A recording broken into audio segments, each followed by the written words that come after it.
Според анализите од Министерството за внатрешни работи, кои ги побара Центарот за управување со кризи за нападите од улични кучиња во последните 3 години, во 2020 година има 1062 напади од бездомни кучиња врз луѓе. Во 2021 година има 1315 пријавени напади. Во 2022 година пак до крајот на октомври 1283 напади од кучиња, или вкупно 3660 напади за последните 3 години.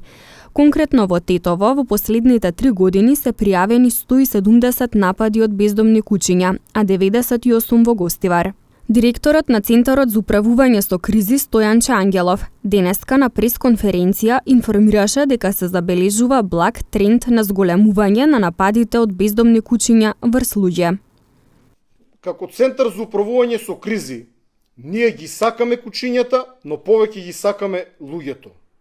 Бидејќи се поставува прашање колку луѓе треба да настрадат за да се појави малку посилна и поагресивна реакција во јавноста за надминување на овој проблем.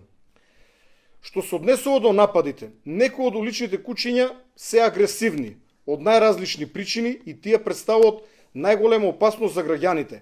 Понекогаш овие агресивни кучиња ги напаѓаат граѓаните, понекогаш трчат по возила, трчат по мотори, по велосипеди, по луѓе на електрични тротинети. И на тој начин, иако тие директно не ги напаѓаат граѓаните во панично бегство од кучињата, бидејќи понекогаш овие кучиња се навистина големи, крупни, изгледат страшно разбеснето и луѓето бегајќи може да паднат и посредно да се повредат. И повредата да не е последица на каснување од куче, туку да е последица на пат. Како што биле нападнати оние 498 деца кои што биле каснати од кучињата. При тоа, повредите покрај каснување, повреди предизвикани од каснување, односно телесни повреди, понекој пат и тешки телесни повреди, но се појавуваат и трауми кај граѓаните, особено кај децата. Дете кое што е нападнато од неколку кучиња, дури и да не е каснато, само кучињата да лаат и да го гонат, кај него може да се појават силни трауми, страф од кучињата, па и фобија од кучиња. Стратешки момент на кој треба да работиме организирано е масовна стерилизација на уличните кучиња.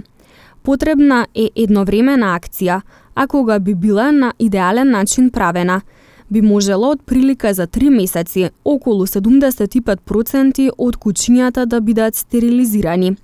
Со 75% стерилизација на уличните кучиња, нивниот број нагло ќе падне бидејќи нема да можат да се размножуваат, вели Стојанче Ангелов. Воедно треба да биде зајакната и контролата за напуштање на собственичките кучиња, бидејќи одреден број на собственици од најразлични мотиви понекогаш се откажуваат од своите кучиња и ги остават на улица, ќе ги однесат на другиот крај на градот и таму ќе ги напуштат.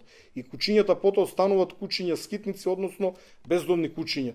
За крај на пресконференцијата ги повикувам сите засегнати граѓани, сите граѓани кои што ќе бидат нападнати од улично куче, без разлика дали ќе бидат каснати или само кучето ќе се пушти по нив, ќе лаи, ќе ги гони, да го пријават нападот на бројот 112, од страна на МВР ќе бидат преземени сите неопходни мерки, но на тој начин ќе воспоставиме и пообјективна контрола врз бројот на напади на улични кучиња врз граѓани, не само во Скопје, туку на целата територија на државата.